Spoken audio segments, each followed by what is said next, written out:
માંગુ છું કે હિન્દુ ધર્મના ઉત્કર્ષ માટે સાધુ સમાજ તથા સાધુ અન્ય હિન્દુઓએ ભેગા મળીને જે પોઝિટિવ પ્રયત્ન કરવા જોઈએ એની જગ્યાએ બરાબર લોકો બીજા અનર્થો ઉભા કરી હિન્દુઓને હિન્દુ ધર્મ માટે અવિશ્વાસ ઉભો કરે છે.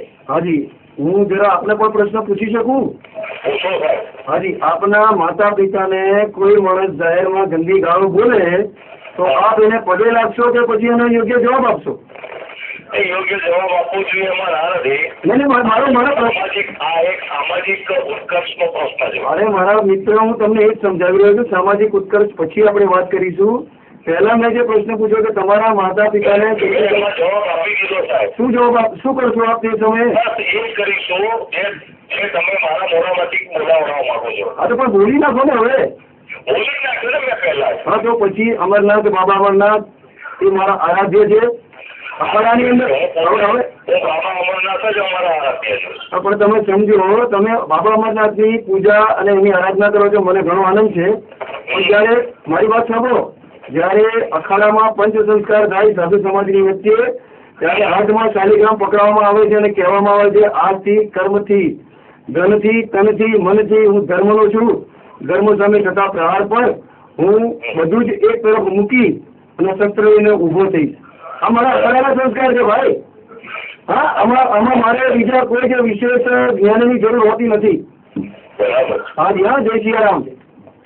નિત્યાનંદજી જે રીતે અમે વાત કરી પ્રમાણે કે ક્યાંક એક તો એ બસ એ પણ બોલે છે કે ખરેખર જો અપમાન થાય છે તેની સામે જવાબ તો આપવો જ જોઈએ. આપણે જે ઉદાહરણ આપ્યું, અમને પ્રશ્ન પૂછ્યો કે મા બાપને જો ગાળ આપે તો એને યોગ્ય જવાબ આપવો જોઈએ, એની સામે સેવા કે પગે ના લાગવું જોઈએ. બરાબર છે. બીજા કોલર સાથે વાત કરીએ આપણે. હેલો. જય સિયારામ. હેલો. હા, આપનું નામ જણાવશો? લાખનભાઈ. જી, આપની સાથે વાત કરી શકે છે નિત્યાનંદ સ્વામી. લાખનભાઈ. જી, આપ સીધી વાત કરો તો આપણે ટીવીનો અવાજ બંધ કરી દો. જય સિયારામ. બોલો. દર્શક મિત્રો, અહીંયા જે ફોન કરી રહ્યા છે તેઓ કદાચ ભૂલી જાય છે ટીવીનો અવાજ બંધ કરવાનો. તો આપણે વિનંતી કે આપ જ્યારે અમારા સ્ટુડિયોમાં જ્યારે ફોન કરો છો ત્યારે ટીવીનો અવાજ પ્લીઝ બંધ રાખીને ચર્ચા કરશો. અને આપની સાથે જ્યારે અમારી સાથે સ્ટુડિયોમાં જે રીતે ઉપસ્થિત છે ત્યારે નિત્યાનંદ સ્વામી, આપ એમની સાથે સીધી વાત કરી શકો છો. પરંતુ એક વિનંતી કે ટીવીનો વોલ્યુમ પ્લીઝ બંધ રાખીને ચર્ચા કરશો. હેલો.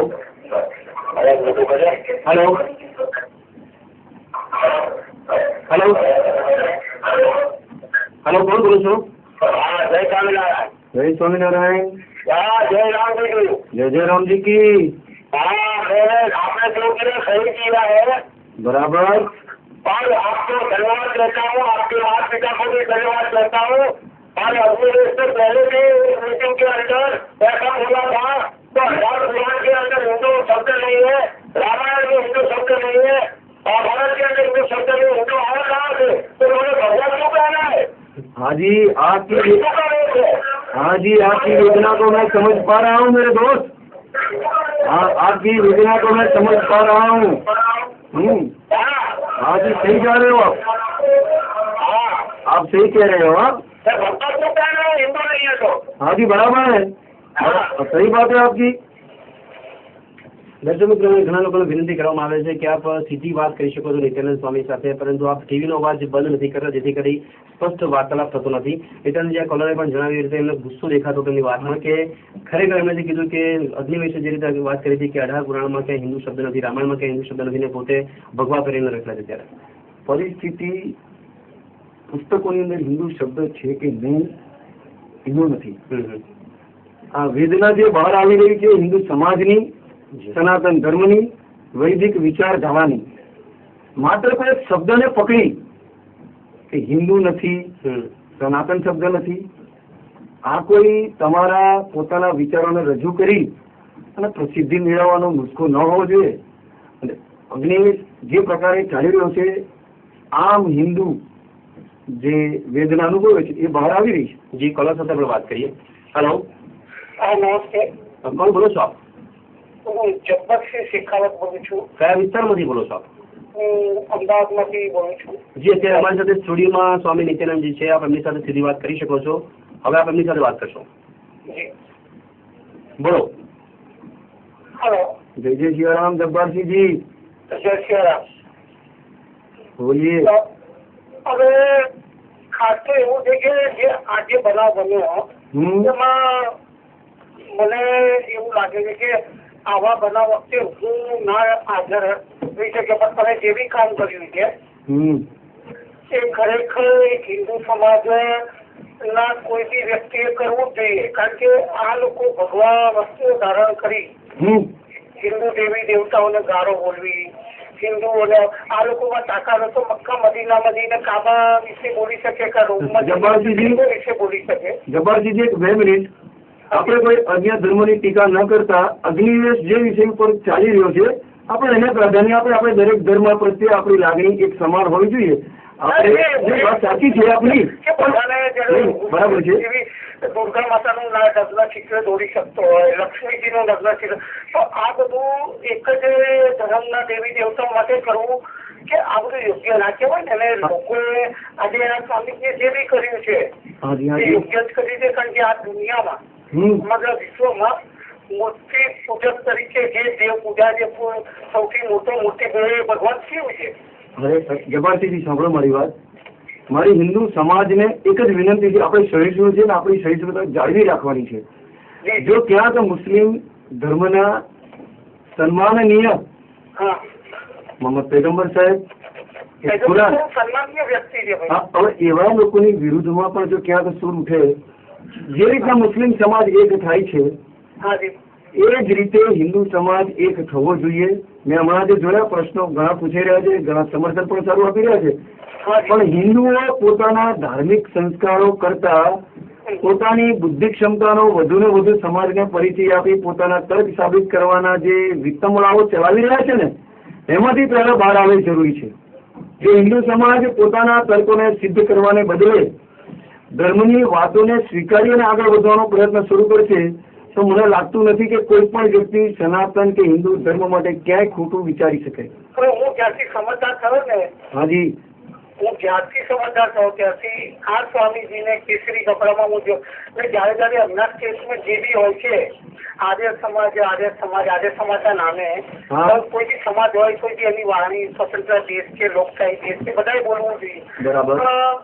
બીજાની ભાવનાઓનો બી ખ્યાલ કરવો જોઈએ. ઘણી સાચી વાત છે. જી ધન્યવાદ વાત કરવા બદલ. અહીંયા જે રીતે જણાવી રહ્યા છે ત્યારે કે અહીંયા ક્યાંક ને ક્યાંક હિન્દુ ધર્મનું જે અપમાન થયું એના માટે દરેક હિન્દુએ ભેગા મળીને એક જૂથ થવું જોઈએ એ જરૂર લાગી રહી છે. બીજા કોલર સાથે આપણે વાત કરીએ. હેલો, હા કોણ બોલો છો આપ? કયા વિસ્તારમાંથી બોલો છો? હેલો, હા કોણ બોલો છો? અપૂર્વભાઈ, આપનું સ્વાગત છે કાર્યક્રમમાં. આપના ટીવીનું વોલ્યુમ પ્લીઝ બંધ કરીને ચર્ચા કરશો. અમારી સાથે સ્ટુડિયોમાં સ્વામી નિત્યાનંદજી ઉપસ્થિત છે, આપ એમની સાથે સીધી વાત કરી શકો છો. બોલો. જય જય સિયારામ. જય જય સિયારામ બાપુ. બોલો. હાજી બોલો બાપુ. આપણે જે કાર્ય કર્યું હા એ હિન્દુ ધર્મ માટે બહુ ઉત્તમ કાર્ય છે. બરાબર છે. જરૂર પડે તો યુવાન આપણી સાથે આ કામમાં જરૂર જોડાશે અને આવા કાર્યો કરીને આવા સાધુઓને ખુલ્લા પાડો. બરાબર છે. એવી અપેક્ષા છે આપણી સાથે. એકલા સાધુ બનાવટી સાધુને ખુલ્લા પાડવાની વાત નથી. સમાજના ખૂણે જે પણ વ્યક્તિ સનાતન હિન્દુત્વની વિરુદ્ધ વાત કરતો હોય એને ખુલ્લો પાડવો જ પડે. અને તમે લોકો મહેરબાની કરો અગ્નિવેશને સાધુ કે સંન્યાસી ગણવાની ભૂલ ન કરો. એક પાખંડી છે, ધોકેબાજ છે, ભગવા કપડા બજારમાંથી ખરીદીને પહેરીને ફરનારો માણસ છે. એને ક્યારે કોઈ એનો જવાબ આપી શકે નહીં. આ ગુજરાતની ધરતી ઉપરથી આજે એને જવાબ આવ્યો એ બદલ આપણા અમે જોયું છે. જી હું પણ આપનો આભારી છું કે આપની હિન્દુત્વ વિશેની આટલી મજબૂત ભાવનાઓ, આ ભાવનાઓને કાયમ રાખજો અને આગળ વધજો. દર્શક મિત્રો, જે રીતે નિત્યાનંદજી વાત કરી રહ્યા છે એ પ્રમાણે આપણે સમર્થન આપી રહ્યા છે, કહી રહ્યા છે ક્યાંક સમર્થન આપને આપી રહ્યા છે તો મારે કહેવું બહુ ખોટી વસ્તુ કહેવાશે. કારણ કે હિન્દુ ધર્મને એ માન આપી રહ્યા છે અને હિન્દુ ધર્મ માટે આપણે પણ જણાવ્યું કે જે ખૂણામાં કોઈ પણ વ્યક્તિ જો હિન્દુ ધર્મનું અપમાન કરે છે તો એને ચોક્કસ સામે યોગ્ય જવાબ આપવો જોઈએ. બીજા કોલર અમારી સાથે તેમની સાથે વાત કરીએ. હેલો, હા કોણ બોલો છો? જય સિયારામ. જય જય સિયારામ. લાખનભાઈ બોલું વેજલપુરથી. બોલો બોલો. હા જય સિયારામ. જી હા, હવે આપણે જે સનાતન ધર્મ ઉપર જે કોઈ હુમલો કરે બરાબર વાણી સ્વતંત્ર આને કહી શકાય? હવે બંધારણમાં તો બોલવાની છૂટ આપી છે હા. પણ કોઈના મા બાપને સીધી ગાળ તો દેવાતી નથી. ના, પણ સનાતન નહીં, હું જે પૂછ્યું એનો જવાબ આપો કે ભારતના બંધારણે આપણને બોલવાની સ્વતંત્રતા તો આપી છે, પણ એ સ્વતંત્રતાનો ઉપયોગથી શું આપણે કોઈના મા બાપને ગાળી આપી શકીએ? ના. હા જી. બસ આ જ છે. એટલે એને બોલવાની કદાચ બંધારણની દ્રષ્ટિએ છૂટ હતી, પણ એ ખોટા શબ્દોનો પ્રયોગ કર્યો હતો અને કદાચ એ કાયદાની વિરુદ્ધ પણ જો મારું કૃત્ય હોય તો પણ મેં આ કર્યું છે, યોગ્ય કર્યું છે, એનો કોઈ અફસોસ નથી. ના, ના, ખરેખર સારામાં સારું કર્યું છે. જી. અને દરેક આજે સાધુ સમાજે, હિન્દુ સમાજે આ સમજવું જોઈએ અને આ રીતે કોઈ પણ જવાબ આપવો જ જોઈએ. જી. ધન્યવાદ. જી ધન્યવાદ. અહીંયા નિત્યાનંદજી જે રીતે કોલર વાત કરી રહ્યા છે કે જે રીતે આપણે આ કામ કર્યું છે ખૂબ જ સરસ કર્યું છે, પરંતુ અહીંયા જેમ વાત કરી કે વાણી સ્વતંત્રને આપણે જેમ કીધું અને એને કીધું કે આ વાણી સ્વતંત્ર કહેવાય, પણ કોઈ પણ વ્યક્તિની લાગણી ના દુભાય અને કોઈ પણ ધર્મનું અપમાન ના થાય એ રીતે ભાષાનો પ્રયોગ કરવો જોઈએ, પછી એમાં વાણી સ્વતંત્રનો નિયમ લાગતો હોય છે. બરાબર. સાથે ચર્ચા કરવાની વાત છે, કારણ કે લોકો એવું માની લે છે કે વાણી સ્વતંત્ર છે એટલે તમે ગમે તેવા શબ્દો વાપરી. બરાબર છે. એ કોલર સાથે વાત કરીએ. હેલો. હેલો. જી, કોણ બોલો છો આપ? આપનું નામ જણાવશો? આપનું નામ જણાવો. મહેશભાઈ, આપ અત્યારે અમારી સાથે સ્ટુડિયોમાં અત્યારે સ્વામી નિત્યાનંદજી ઉપસ્થિત છે, આપ એમની સાથે સીધી વાત કરી શકો છો. હવે તેઓ આપણે સાંભળે છે. બોલો. જય શ્રી સિયારામ. હા, આ તો જે આ કૃત્ય કર્યું બહુ સારું કર્યું છે. બરાબર. એ હિન્દુ ધર્મનો ભાઈ જે અપમાન કરી ગયા આપણું, હા, એના સમર્થનમાં અમે બધા તો નથી, પણ અમે આપણા સમર્થનમાં છે. જે પણ આવું કૃત્ય કરે, જે પણ આવી પ્રવૃત્તિ કરે અને આ રીતના સબક આપવો પડે, તમારી દ્રષ્ટિએ યોગ્ય જ છે. ના ના સર. તમારી દ્રષ્ટિએ કેટલું યોગ્ય છે તમે કરી બતાવ્યું, એ બહુ સારું કર્યું છે. હા. આપ એમના વિશે બે ત્રણ વાક્ય કહો. અરે યાર, શું કામ ખોટા એવા વ્યક્તિ માટે આપણે બોલવું જોઈએ? એનો વારે ઘડી આપણે શું કામ એના માટે કોઈ એની પ્રશંસા થાય તો એ કોઈ કર્યું નથી, પણ એની નિંદા વારે ઘડી કરીને આપણે ક્યાં પાપમાં પડીએ? કારણ કે આપણે યુદ્ધ ચેનલોમાં બધે જોઈએ જ છે કે એક નક્સલી નેતા છે અને નક્સલી નેતા હતો. બહુ સાચી વાત છે. હા, સરસ. ધન્યવાદ. જી. એ ક્યાંક વાત કરી રહી છે કે આજે પગલું ભરાયું, યોગ્ય ભરાયું, પરંતુ નિત્યાનંદજી સ્વામીએ જયારે લાફો માર્યો છે ત્યારે એમને પોતાને કહેવાય કે એમનું પરિણામ ખોટું આવ્યું છે. એમને જે કાયદાકીય સંકટમાં ફસાવવું પડ્યું છે, જયારે અગ્નિવેશજી જે રીતે ફ્રીડમ અનુભવી રહ્યા છે, તો શું કદાચ ફરી આ પગલું ના ભરી શકે? જો મારે મેં જે પગલું ભર્યું છે એનો મને કોઈ અફસોસ નથી. બંધારણની દ્રષ્ટિએ, કાયદાની દ્રષ્ટિએ કદાચ એ ગુનો હતો, તે ગુનો મેં કર્યો છે. જી. અને એની સજા પણ મેં ભોગવી છે. 18 કલાક લોકઅપમાં રહ્યો છું. ઓકે. કોર્ટમાં હાજર થયો છું. જી. પણ એનો મને કોઈ જ અફસોસ નથી. જી. કોલર સાથે વાત કરીએ. હેલો. હેલો. કોણ બોલો છો? હેલો. હેલો. હા, આપનું નામ જણાવશો? રાજુભાઈ. રાજુભાઈ, કયા વિસ્તારમાંથી બોલો છો? રાજુભાઈ. હા, રાજુભાઈ, કયા વિસ્તારમાંથી બોલો છો? જી, અત્યારે અમારી સાથે સ્ટુડિયોમાં ઉપસ્થિત છે સ્વામી નિત્યાનંદજી. આપ એમની સાથે સીધી વાત કરી શકો છો. હવે આપણે સાંભળે છો. બોલો. જય સિયારામ. જય સિયારામ. પુરા કાળમાં આપણે ચાણક્ય હતા, એમણે એક વિદ્યાર્થી ઉભો કર્યો હતો, ચંદ્રગુપ્ત. બરાબર છે. તો એ રીતે તમે પણ એક એવું પણ શિષ્ય ઉભો કર્યો કે જે હિન્દુત્વને ધ્યાનમાં રાખી સમગ્ર ભારતમાં હાજી કરીને હિન્દુત્વ શું છે તેનું જ્ઞાન આપી શકે. બરાબર છે. ચાણક્ય એટલી મોટી વ્યક્તિ સનાતન ધર્મ અને ભારત દેશ પર થઈ ગઈ. કદાચ મારે તો એની પૂજા જ કરવાની હોય અને આપણે જે લાગણી